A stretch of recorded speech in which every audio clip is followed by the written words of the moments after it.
Our featured guests this month are John Helmuth and Sean Lee, the incredible duo behind synthwave sensation Crozet, a music project that began back in college days in Philadelphia in 2010 as a means to explore and bring familiar sounds together from the music that the two loved and were inspired by growing up.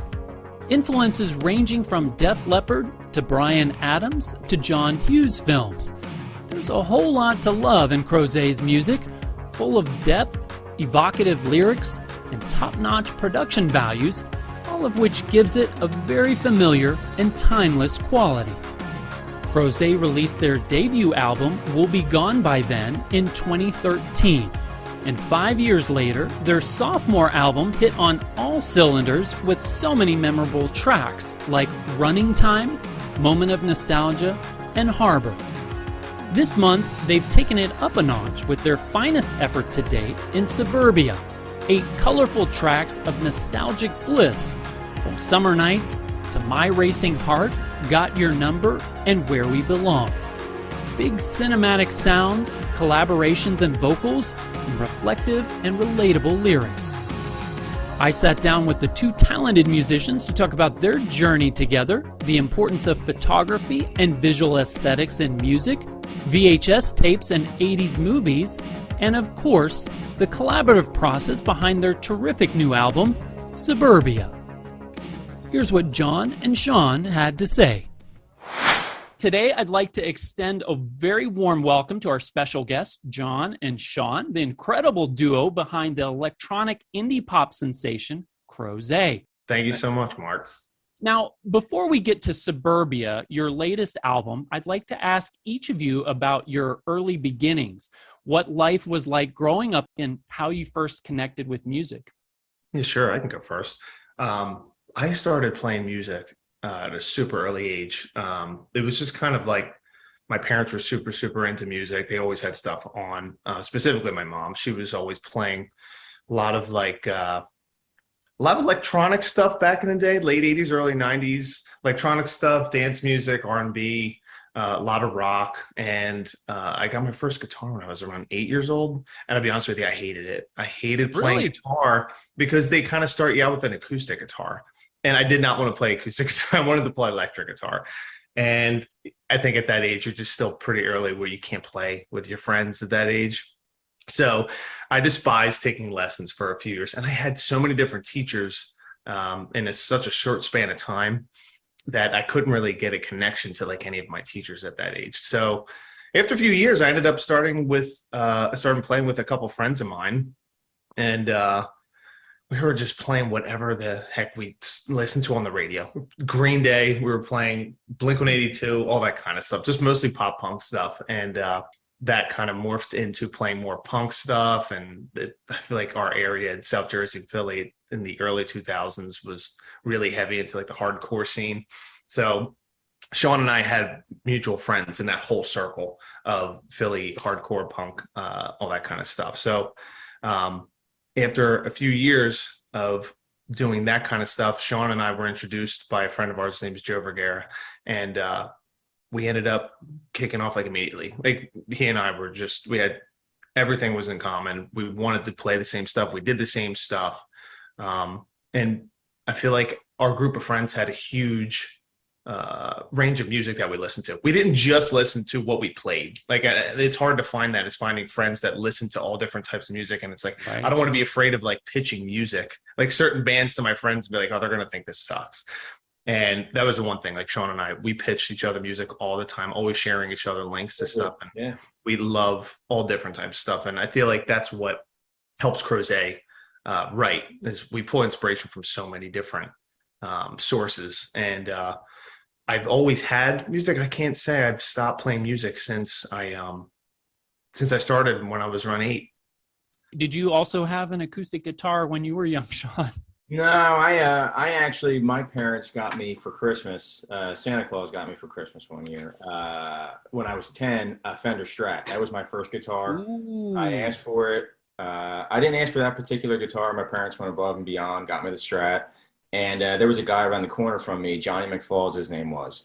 And he was older. He was probably 10 years older than me, but he was a total shredder. I mean, like heavy metal shredder. And I looked up to the guy, and I remember him coming over to my house when I was a kid and sitting on my couch and saying, you know, this is what we do. And he had like this big Jackson King V. I was like, man, this is so cool. And and he wound up giving me a couple guitar lessons probably for about a year. And again, like all like metal, Metallica, Pantera, Death, like we were super metal kids. I was a heavy metal connoisseur. And over the years, I kept playing, never stopped. I was like an obsessed kid with guitar. When I was like 14, I was in a band. I wound up starting to play drums, and I wound up playing drums in this band for like 7 years, while also writing guitar parts for it. So I was a kind of a main structure in the band. And then, so I really got my chops on drums over those 7 years. And then I was always constantly playing guitar. And that just kind of morphed into, again, like John had said, we had mutual friends in the hardcore scene. I had a hardcore band. He had a hardcore band. We wound up meshing together because we were kind of sick of playing like super heavy music, and we wanted to do something a little bit more experimental. Yeah. So we were in an indie rock band called Cityscapes. And that's kind of just what it was. We played with Cityscapes for years. That turned into another band called Basio. Basio turned into a bunch of other side projects. And I remember me and John having a conversation one day. I was like, dude, you know that band Telephone Tel Aviv? And he's like, yeah, they're great, man. And I was like, yeah, dude, I'm really into that. And that's kind of what set us up for the whole electronic music thing. We weren't really into the 80s thing at that point yet. Right. We grew up in that genre, and it was always very relevant in our lives, like, you know, John Hughes movies, stuff like that. But we never thought about incorporating it at the time. And then, I don't know, man, something happened. Like John started putting together some demos, and then we really got into this 80s feel and vibe, and then the aesthetic, and then it just kind of snowballed from there. And that's kind of where we ended up. I read that it evolved out of a school project. Talk to me about the band's origin. Because when I think of Crozet, this is going to sound really bad, but I think of Crozet de Savoie, you know, the French pasta. How did the name come about? It sounds delicious. That's the first one for me. I haven't heard that before, I'll be honest. Yeah. So it wasn't my senior year of college. I'm going to say my sophomore year. We were tasked with creating an album cover for a fake band. And it was one of our first projects where we were trying to incorporate typography with photography or graphic design, like any type of, it could be completely abstract. It could be super literal. I feel like I always was drawn towards more literal stuff, but I ended up, I was given 3 links to different websites. And what you do is you go to those landing pages, and whatever is on that landing page is that's going to be part of the project. So the first link was for the album cover image. The second link was for the name of the album, and the third link was the name of the band. And they were all just like Wikipedia links, and then the album image was just a Google image search. It doesn't necessarily fit the vibe of what we kind of go for now, but I didn't know how to even pronounce the word. Some people say Crozet, some people say Crozet, and the Wikipedia link took me to the landing page for Crozet that was the Crozet Islands. You're in the Indian Ocean or something like that. Yeah, exactly. So I know that there's a town in Virginia called Crozet, Virginia, and I'm 99% sure they pronounce it Crozet. I don't know if the Crozet Islands are pronounced Crozet or if it's Crozet. But either way, I got that name, and I was like, it's kind of a cool name. I feel like it's more abstract than the ones that we were used to in our previous bands. And I was like, I definitely going to keep that in my back pocket in case we ever use it. And once we started playing or sharing demos of just random electronic stuff, like Sean was saying, inspired by like Telephone Tel Aviv and M83, that time period, I feel like Crozet kind of fit the bill for that. And I think it worked well. I always hear people pronounce it different ways, and I was like, oh wait, my mom still calls it Crozet. Yeah.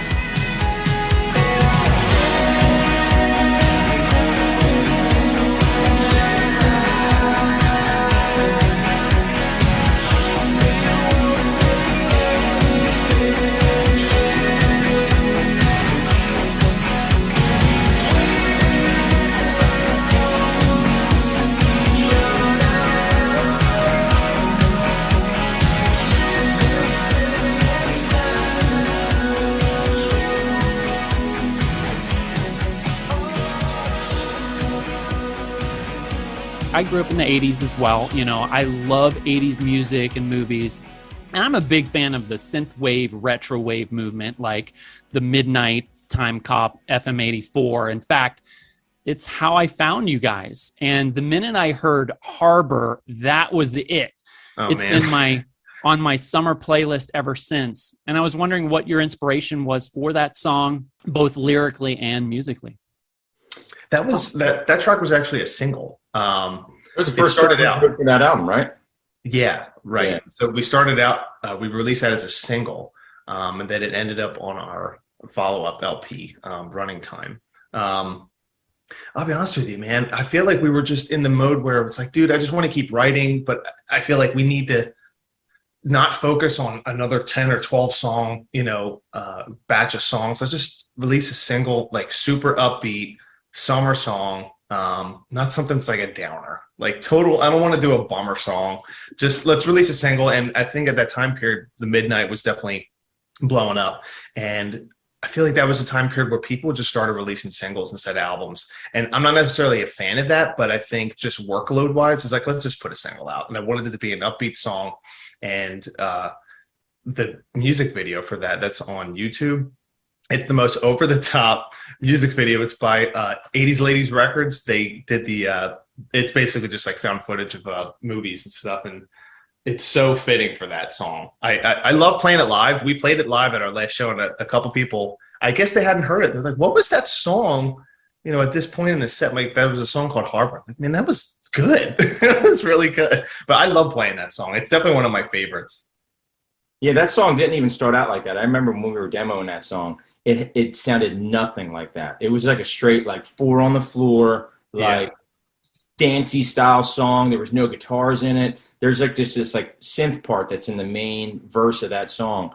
And that's all we had, I think, at the time. And it was just like, that's, to get an idea, that's how we always did things. Like it'll start off as one thing, and then we'll get an idea in our heads. Like I remember at that time, particularly, we were listening to a lot of Def Leppard. I was all over Def Leppard. Right. And I think that's actually what wound up molding that song into what it became, because it sounded nothing like that when it started out. Nothing. I forgot about the Def Leppard phase. Yeah, we go through phases where we'll just like be obsessed with a few bands that were big in whatever genre I listen to, and Def Leppard. I bought all that dude's gear. Like I bought all the Rockman shit that Phil Collins used on that album, and that's actually what we used like for all of that album. Like all the clean tones on Running Time was like Phil Collins's rig, like crazy. You know what I mean? And I was chasing that sound the whole time, and Harbor was like, the culmination of all that sound, and where it was like, this is the base of the record, this is the songs we're going to use, and that kind of shaped the rest of that album, honestly. Music isn't the only thing that triggers nostalgia. Photography and visual images can do that as well. And John, you mentioned, going to school. I love the photography and the artwork you used for Running Time, sort of that black and white BMX style. The sense of loneliness is pictured in Live at Gradwell House, and of course the colorful retro street vibe that you got going on in suburbia. Right. How do you come up with all of these amazing images, and what did you want to convey through them? When I first started out trying to think of the artwork for We'll Be Gone By Then, I didn't have an iPhone then. I had some Samsung flip phone, and I started taking pictures with it. This was probably 2009, 2010. I started taking photos with it with the intention of making them look like crap. And it was kind of before like the lo-fi image filters started catching on, and people can easily just hit the button and make their filter look old, at least on a phone. And my flip phone just took crappy photos. And I was in Wildwood, New Jersey, on the beach at it's called the Race of Gentlemen. It's a race where they have vintage motorcycles and cars race each other. It's like pre-World War II era cars and bikes that race. And I was walking back from the beach, and that roller coaster, it's called the Great White. It has been there forever. And it's so odd that you can walk right up to the edge of the roller coaster, and it's kind of just like right out on the sand there. And it's just like a regular chain link fence that you can just walk up to. And then the roller coaster's right there. And I was walking back towards the boardwalk, and I was just snapping photos with my phone. And I had a whole batch of photos from that summer that I just was obsessed with, just taking photos just of everyday things, street style photography. And once we started working on the first album, it was typical. We were in the middle of summer when we were working on it, and I had all those photos, and I always look through the batches of photos that I have before figuring out if I want to go take a specific photo for whatever I'm working on. So I was like, this image is weird in a way that like you don't know what you're looking at. Like you see that's a roller coaster, but you don't know why it's like on the beach. So I thought it was abstract enough to where like the if you just look at it like at first glance, you won't really know what you're looking at until you really start looking at it. And I thought it blended well with just the vibe of the first album, the tones of it, the colors. I thought it fit the emotion of the album. And after that, I kind of wanted to start shooting photography and an image specifically for the albums. And when Running Time came along, that was the first time I really started paying attention to the lyrics as a whole group of songs and making it work from beginning to end, as opposed to the first album. We'll Be Gone By Then. We would work on those songs so sporadically that I would work on lyrics whenever I had time. And it was just like, oh, we don't know what we're doing with these songs, but I'll just write to them. So Running Time is the first album that, if you want to call it like a concept album, at least lyrically, I wanted it to make sense from beginning to end. And thinking about it for a while, I figured, we should probably shoot something for this. And the photographer was actually one of my best friends. His name's Ben McMaster. He's a Philly photographer, and it was shot on medium format. And I actually have the image. Like you could blow that image up the size of a wall with the original negative. And I just really paid attention to what the lyrics were saying, whether it was from the beginning of the album, the middle of the album, to the end of the album, or trying to encompass the whole album. And both Running Time and Suburbia, the images came out of thinking about that and thinking about when you start listening to the song, the intro of the album, like what image would come to your head. And I kind of put myself in the listener's shoes when I'm thinking about things like that. And, Running Time and Suburbia, the images that's what I see in my head when I'm listening to the album. And I always feel like putting people on the album cover, it's easier for the listener to relate to those people, or at least put themselves in the shoes of the people on the album cover. But I'm on both the album covers. I'm on the Running Time, and then Sean and I are on the Suburbia album cover. I was like, I don't know if we want to see our faces. I think it's always better to not see our face, unless it's like a headshot, like a Bryan Adams like headshot album cover. But yeah, try to keep it abstract. That'll be next. Yeah, we're gonna do that next. Just our faces with a marble background.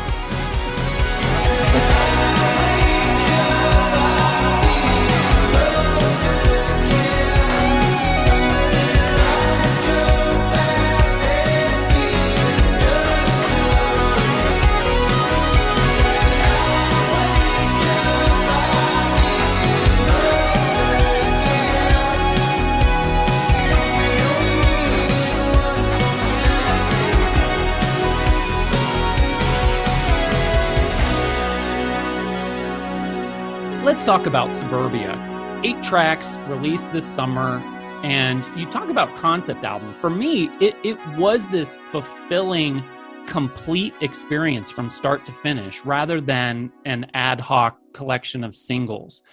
What was the inspiration behind the album, and was there a particular theme you were going for, to bring all of the songs together? Sean, you want to work on that? Yeah, I don't think there was ever, me personally, I can remember demoing probably 5 of those songs, sitting in my living room on my laptop, not even not even in a studio setup. I was literally in Ableton, had a couple ideas for songs. I'd program a drum beat. I'd make a synth thing, like a little synth riff. I'd send it to John. I don't know if it was ever themed per se, but they were all written around the same time. So they're all going to have that same feel for sure. And I feel like all the songs were definitely in the same spot, like every time. Like I would send it to John, he'd send it back, and we did things remote. That's kind of how we did a lot of when we demo remotely, and then once it's demoed, we'll final record together. But Yeah. Was that just a signature from the pandemic, or is that just how you guys like to work? That's always how we worked. I mean, it was convenient. We've always had a problem with being in other bands where it's hard to get 4 guys together. We were always in a 5-piece band. It's impossible to get 5 guys together, especially as we're getting older. Everybody has families and careers, and it's always become harder. So that was actually one of the original ideas me and John had when we started Crozet. Was it's just me and you. We were always available. Me and John have always been available. We were like the guys that like, we got to play. You know, this is fun. We got to do this. We're playing. And nobody else was. But that being said,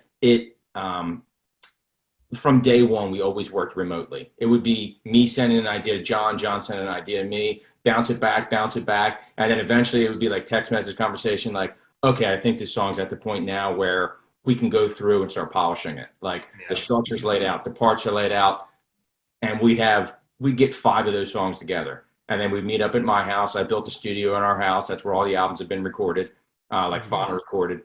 And then we would just work on them, man. So I don't know if there was ever a theme to answer your question, but I think ultimately they were always written in batches. Like, you know, they were always worked on within a 3-month period. We were always listening to the same music, me and John. I think, as a matter of fact, during that particular time, it was a lot of Bryan Adams. That's what he's going to love this podcast, by the way. Dude, I'm going to call him. We're sponsored by Bryan Adams. No. No, actually, when we started working on that album, I guess just to preface this by saying, like, I don't write the lyrics until after the music's done.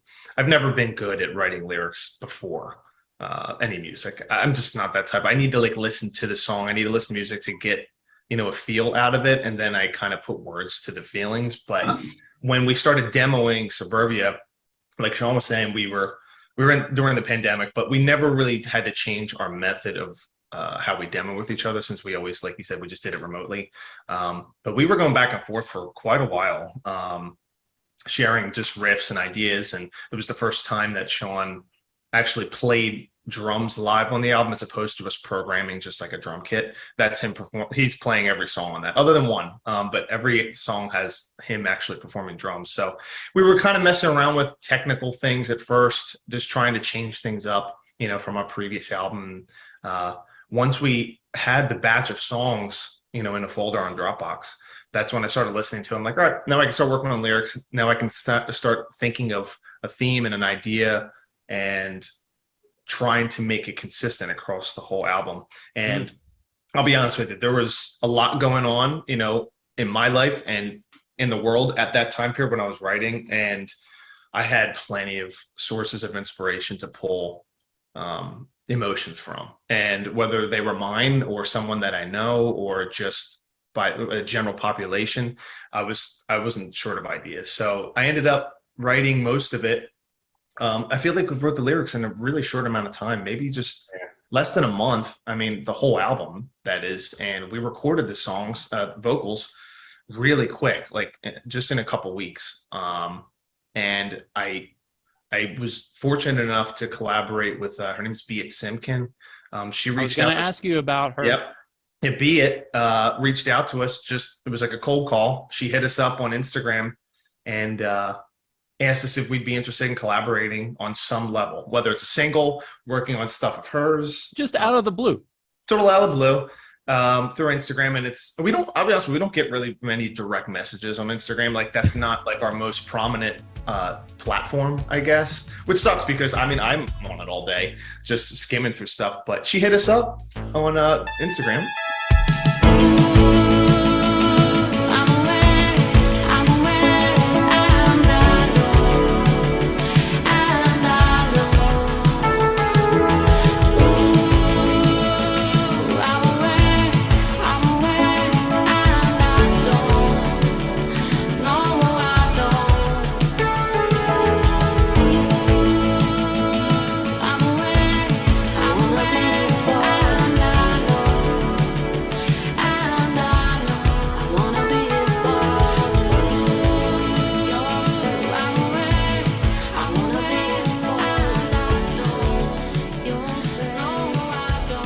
For context, for our listeners out there, Viet Simkin is a world-renowned meditation guru, Right. best-selling author, spiritual advisor, and of course, she's also a musician as well.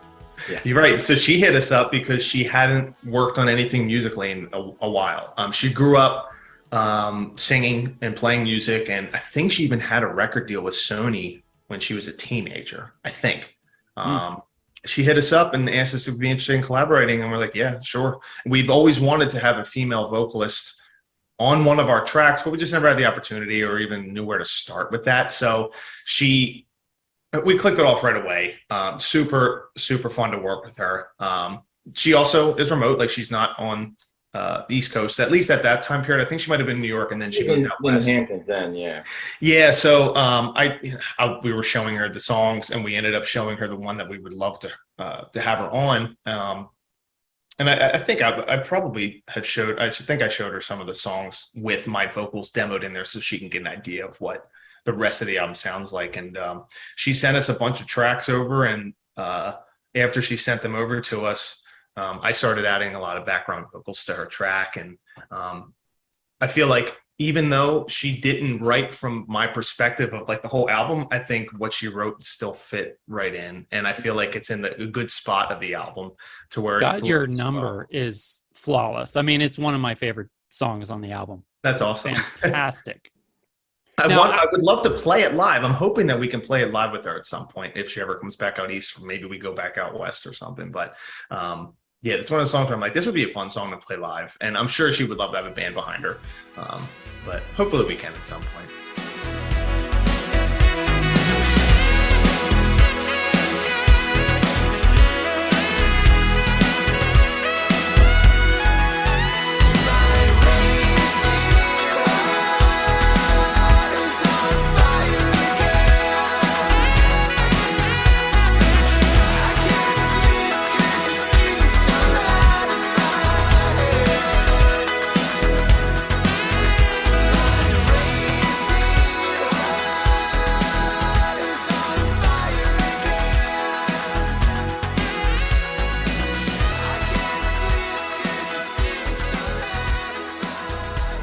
I got to segue into another collaboration because I played saxophone in high school, and in Moment of Nostalgia and My Racing Heart, you bring in Carl Cox, which really warms my heart. I mean, there's just something magical about a saxophone that's missing in a lot of today's music.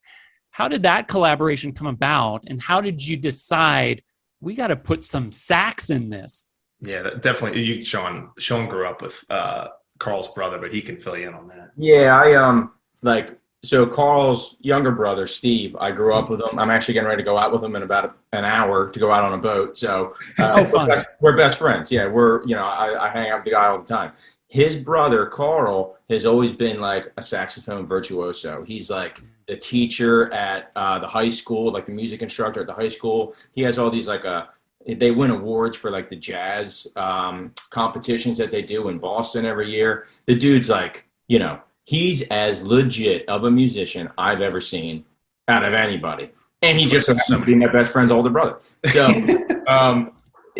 when we got the idea, me and John, again, I think we were listening to like a lot of like Billy Ocean, Beach Boys, like that vibe, Bruce Springsteen. Clarence Clemens, yeah. Yeah, exactly. Like that whole vibe. And it just hit us one day. We're like, man, we got to have sax. We actually tried to fake the saxophone in Are You There? That's not a real saxophone. That's a synth.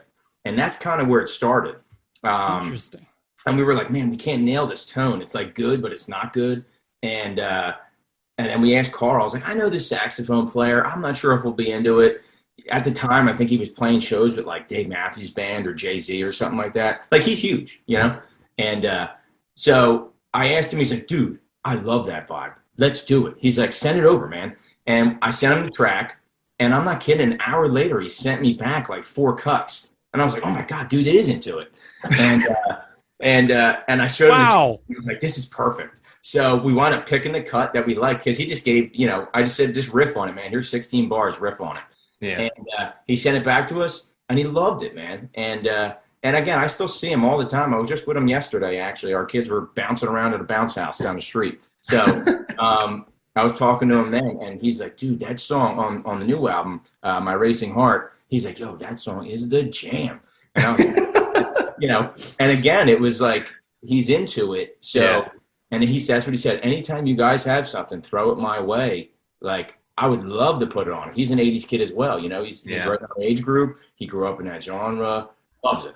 You were like, listen, like, I remember for My Racing Heart, I was like, think Billy Ocean. And that's only words we said to him. That was it. Did we show him Caribbean Dreams? Yeah, that's what it was.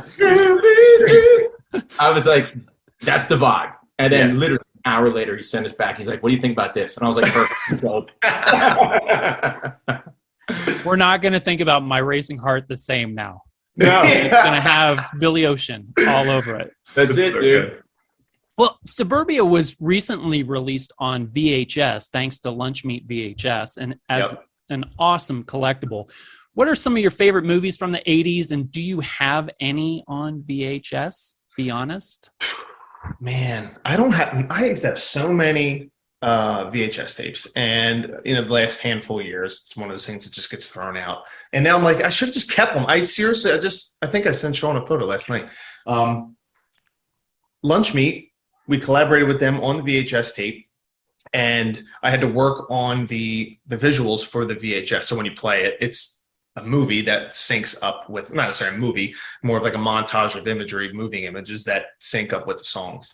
And I didn't have a VHS player for the longest time. I'm like, I was just working on it on my computer. So I finally got it set up last night where I can watch our album. And I sent Sean a photo of it, but it's awesome. But growing up, man, I watched everything. I'd be honest with you, I love 80s Arnold Schwarzenegger movies. Every Arnold Schwarzenegger movie, over the top, like just ridiculous, like Terminator 1. I go back and watch that all the time. It's so like messed up. Like I love watching 80s sci-fi stuff, and I think just on that platform of VHS, it makes it creepier. So I'm probably going to start searching for a handful of these old movies I used to watch on VHS just to have them and see what it's like. But yeah, that anything 80s, man. Like I love John Hughes movies, obviously. I love 80s sci-fi films, tons of comedy. But I feel like when I try to get inspiration for Crozet, I'm totally going into 80s sci-fi or horror genre. But yeah, I need to get more VHS tapes. Just more stuff. I need to just start buying and stacking. Yeah, it looks like there's room behind you. Yeah, seriously, I know. Shelf. I know our listeners might not realize we're actually on a Zoom call with video, so my office is completely empty right now. Like I just moved, like I don't even know what I'm doing in here, but I have the VHS set up over here and the little CRT TV, so I can watch it on there. There you go. Yeah. Sean? I do not have a VHS player, nor any VHSs. That's okay. I had the Crozet VHS, but growing up, I mean, ones that pop out in my head was like Labyrinth, Dark Crystal, Legend. I liked all those like darker, like mystical 80s movies. Again, John Hughes movies. I mean, I feel like that's like the gold standard as far as like, hey, this was the 80s. This is the sound. But yeah, I liked a lot of like darker movies. Like John said, like horror movies, stuff like that. Like obviously like Friday the 13th, like, that sound, that feel. I mean, that's what I grew up on. I can remember sitting on the couch watching Freddy Krueger when I was like 7 years old, being scared out of my mind, and it stuck with me. And they're the movies that really stuck with me personally. I'm a huge David Lynch fan too, and I didn't start watching David Lynch stuff until I was in college, where my artsy college friends were like, dude, you got to watch David Lynch stuff. I'm like, I've heard of him, but I never really watched any of his stuff, and I got knee deep into Twin Peaks world, and just coincidentally, once I started watching Twin Peaks, the couple seasons that were available to stream at that time, he announced he was doing another season. Yep. I'm like, this is killer. So, I've seen Fire Walk with Me a bunch of times, and just that whole mental state that his films are in, it's just like so weird, but beautiful at the same time. And I feel like there's just like an endless sorts of inspiration from watching anything David Lynch creates. And I go back to it a lot. I revisit Twin Peaks world a lot just to get ideas and just figure out maybe there's something I can pull from, from watching some of this that I can turn into, a song or something like that. Do you guys find any inspiration in things like, more modern takes on like 80s stuff, like Stranger Things and Follows? Totally. And oh yeah. Yeah, I love Stranger Things. I thought that was so well done. I remember watching the first season when it first started kicking off. I'm like, these guys killed it. Like production, the casting, the audio, obviously, like the music was on point. It was just so well done, and I feel like they genuinely had a good time doing it. And I think that's what works so well. It's just they keep putting out awesome stuff, and I'm excited for the last I guess is it the last chapter, last volume of episodes they're going to release at some point. I'm super excited about it. But Sean, when you were talking about being a metalhead growing up, I immediately thought about Master of Puppets, last season. So you had to be thrilled with that. Oh yeah. Yeah. Metallica was my number one growing up. I mean, that was like the first songs I learned. Ride the Lightning was my favorite album, Master of Puppets and Justice for All. Like I was a huge Metallica guy. So yeah, when they played Metallica, I was like, this is awesome. Like right up my alley. Excellent. Where do you see Crozet in 5 years? That's a good question. I know production-wise, from just this latest album, we really enjoy being able to play the drums live instead of just program them, and I think it lends well to trying to transpose the songs into live songs. It's always hard. We used to play as like a DJ set where it's just Sean and I, and we just got bored playing that on stage. So that's when we incorporated our friend Matt Weber into the band, trying to learn all the songs and make them feel live. And once we started recording the demos for Suburbia, our setup for recording drums changed a little bit to where we can actually, Sean can just play live. So I want to keep that going where it's more of like a rock oriented setup instead of programming things. And that's not to say that we won't have one-off songs or a couple songs on an album that utilize drum machines. That's never, I don't think that would ever go away, but it would be coordinated that with, live drums at the same time. And, we play live. The guitars are real. The bass guitar is real. All the synths are real. The drums are real. And I feel like I want to get more into collaborating with artists, trying to get some more vocalists to play with us. Just make it more of like a rock oriented band, but never lose that feel of Crozet and that state of mind when you listen to one of our albums.